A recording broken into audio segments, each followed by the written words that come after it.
HOA tried taking my remote land, so I filed charges for illegal land seizure.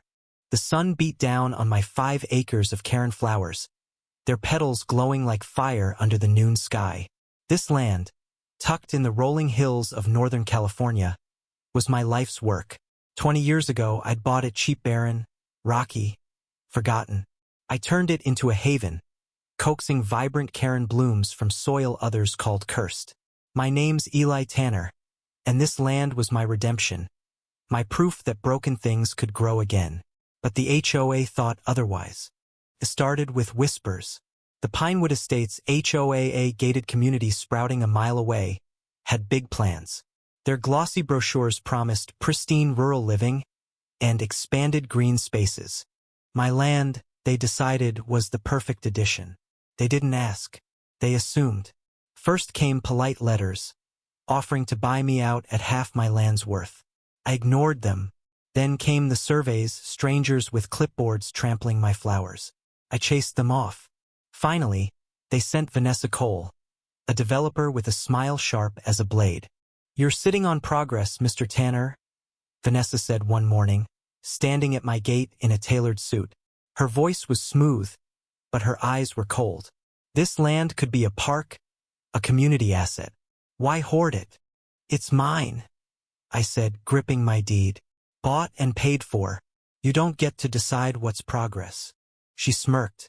"The HOA disagrees. Eminent domain's on the table. Sign now or we'll take it."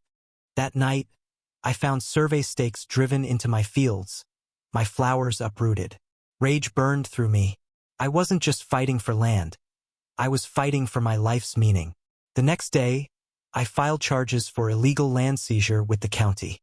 The clerk, a young man named Sam, hesitated. "You sure about this, Eli? The HOA's got deep pockets." "I'm sure," I said. "They don't own me." The case exploded. Pinewood Estates painted me as a greedy loner, hoarding land that could benefit the community. Vanessa spun tales of parks and playgrounds, conveniently ignoring that my farm employed locals and fed families. The town splits. Some saw me as a hero, others a stubborn fool. Tensions boiled at a public hearing.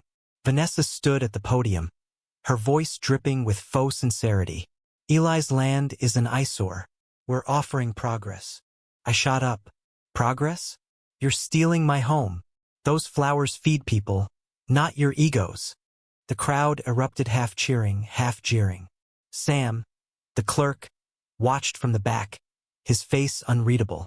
I'd known him since he was a kid, always quiet, always watching. I didn't expect him to matter. The twist came a week later. Sam called me to his office. "Eli, I found something," he said, sliding a folder across his desk.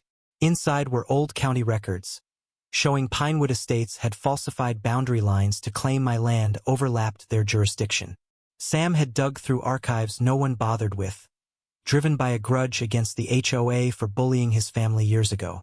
"They tried to take my mom's house too," he admitted.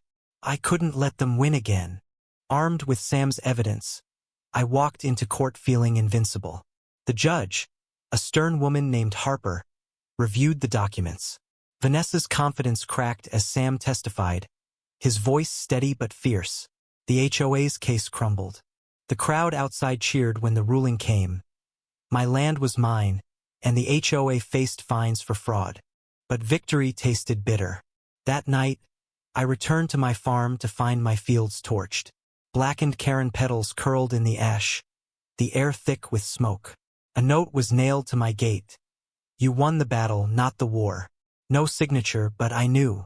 Vanessa's car was spotted leaving town that morning, her progress in ruins.